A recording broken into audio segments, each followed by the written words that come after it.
आज यहाँ Delhi minority commission में जिस महान शख्सियत जिन्होंने अपनी जान देकर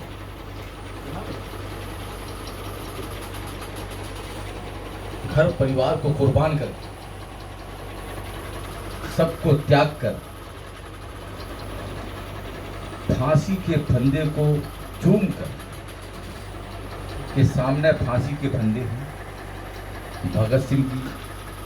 सुखदेव जी, अशफाकुल्ला खां जी, तीनों वहाँ खड़े हैं। माफ़ी मांगने का मौका, माफ़ी मांग सकते हैं कि हमसे जो गलतियाँ हुई हैं हम आइंदा और आगे कभी कोई गलतियाँ नहीं करेंगे, अंग्रेजों के खिलाफ नहीं जाएंगे। उनके पास भी मौका था, लेकिन उनकी रग में जो खून था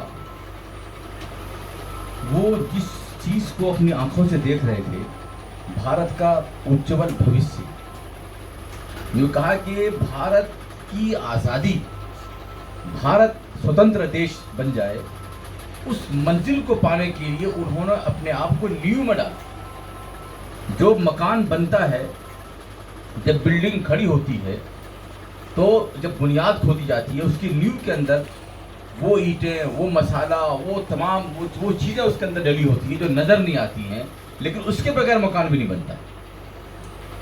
तो ये वो महान हस्तियां हैं कि जिन्होंने भारत की आज़ादी की नींव रखकर अपने आप को उसमें बुनियाद बना करके भारत की जो है तामीर और उज्जवल भविष्य की तरफ पूरे भारतवासी को रास्ता दिखाने का उन लोगों ने बलिदान देकर के काम किया।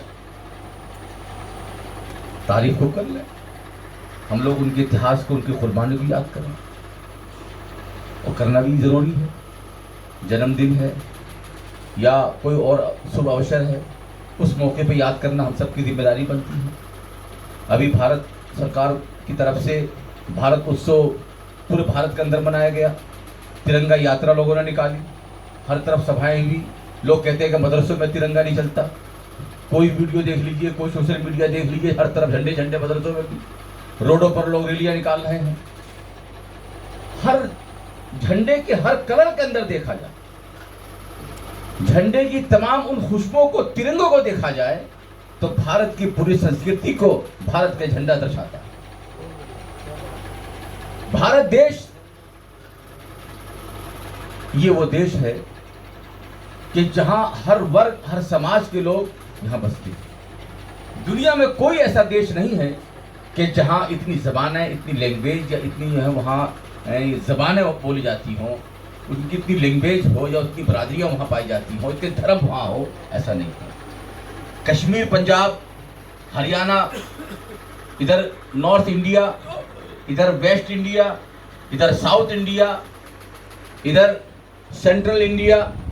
इधर कश्मीर से लेकर कन्याकुमारी तक बहुत सारी ज़बानें बोली जाती हैं। खान पान, सोच, विचार, धर्म,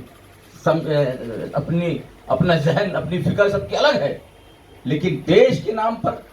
भारत के नाम पर ये एक बागीचा है। भारत एक बागीचा है, उस बागीचे के हर धर्म के लोग माली हैं, और माली की जिम्मेदारी होती है कि बागीचे की पत्ती और फूल में कहीं पे कोई ऊंच नीच ना हो, कहीं किसी तरह से बागीचे के अंदर कोई कमी ना हो, कहीं किसी तरह से किसी पेड़ और टहनी में कोई उजाड़ ना हो, चहकता बाग हो, चहकते परिंदे हों, दमकते लहराते यहाँ बागीचे की वो खुशबुएं सबको एक तरह से मुतासिर कर रही हो। मुसलमान यहाँ है, सदियों से है। जब भारत के प्रधानमंत्री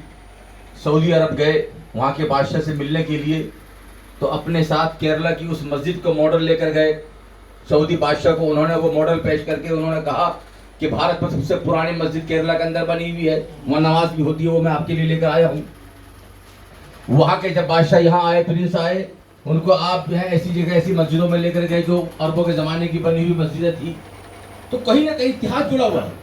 साउथ इंडिया का क्या वो काली मिर्च हो, मसाला हो,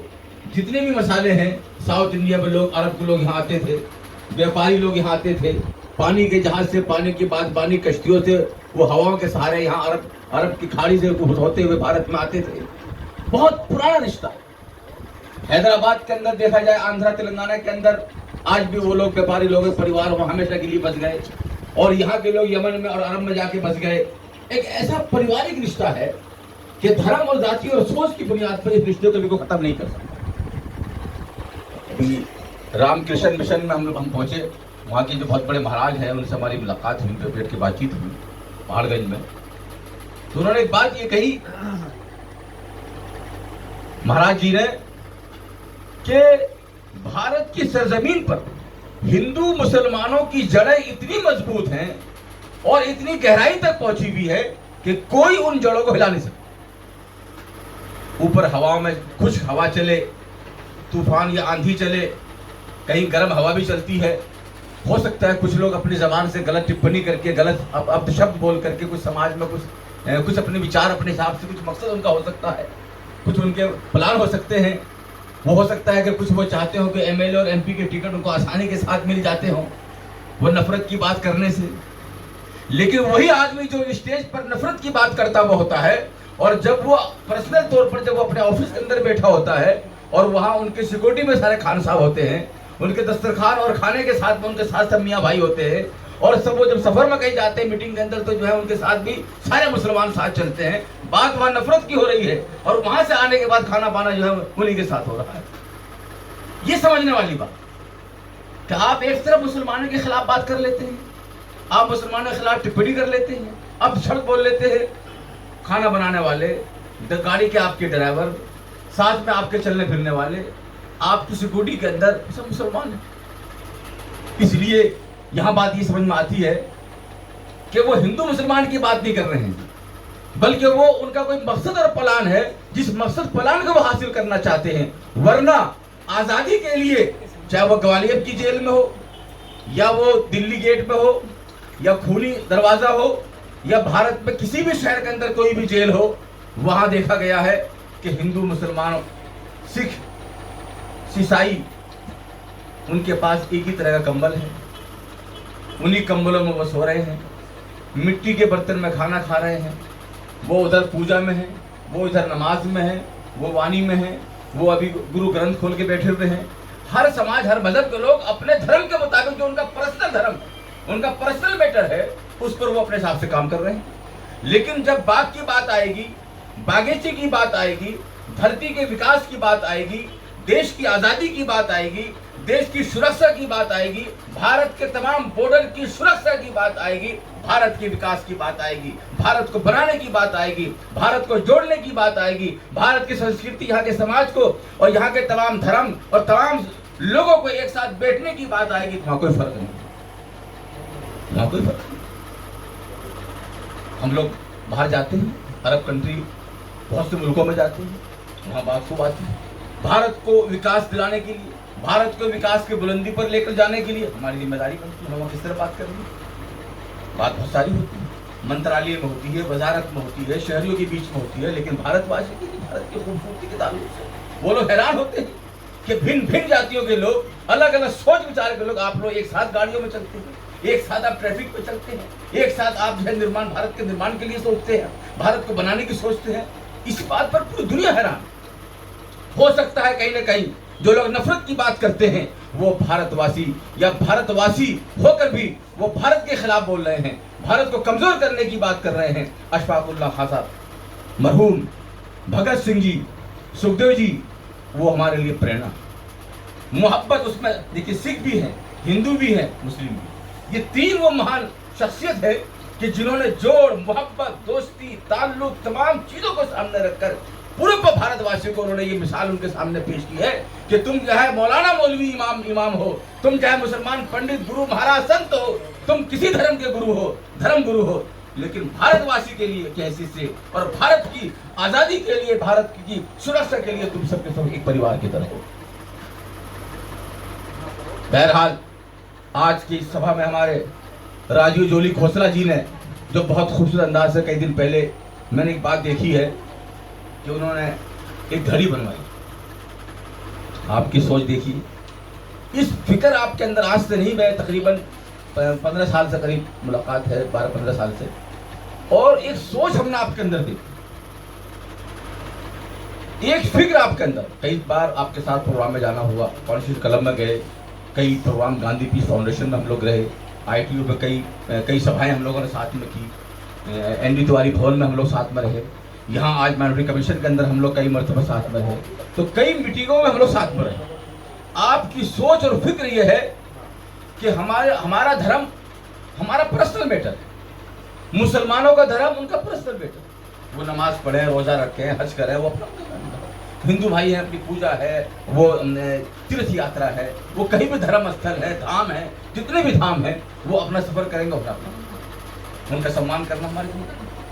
तो इस लिहाज के लिए सोच आपके अंदर है कि भारत में उन लोगों ने जिन्होंने भारत को बनाया है उनके नाम पर हम लोगों को बैठना भी जरूरी, ये भी त्यौहार से कम नहीं है, ये भी त्यौहार से कम नहीं है। इसलिए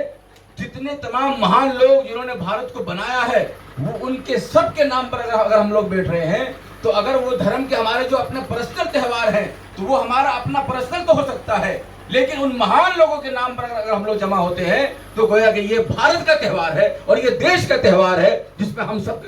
सब लोग उन लोगों को याद करने के लिए यहाँ इकट्ठे हुए हैं और होते रहते हैं। बहुत अहम चीज है, इसलिए मैं बहुत आपका शुक्रिया अदा करता हूँ और मैं आगे आपका इस्तकबाल भी किसी मौके पर कराऊंगा, और हम ही नहीं बल्कि सुशील खन्ना जी महाराज भी साथ में कराएंगे। और इस तरह की चीज़ों को जितने हमारे भाई बहन यहाँ बैठे हुए हैं, हम लोग आज ये एक संकल्प कि हम लोग अपनी गंदगी से मतलब रखें, हमारे अंदर जो गंदगी, दूसरों की कुरेदना, यूँ कहा कि कुरेदना मत, कुरेदने से कोई अपना नहीं रहता, किसी भी आईने में देर तक चेहरा नहीं रहता। कुरेदने के चक्कर में उसमें ये कमी है, मुसलमानों में ये कमी है, उनमें ये कमी है, उनके धर्म में ये है, उनके उसमें कामले में ये है, ये बहुत बड़ा मसला है, बहुत बड़ा इशू है। बदलना कुछ भी नहीं है,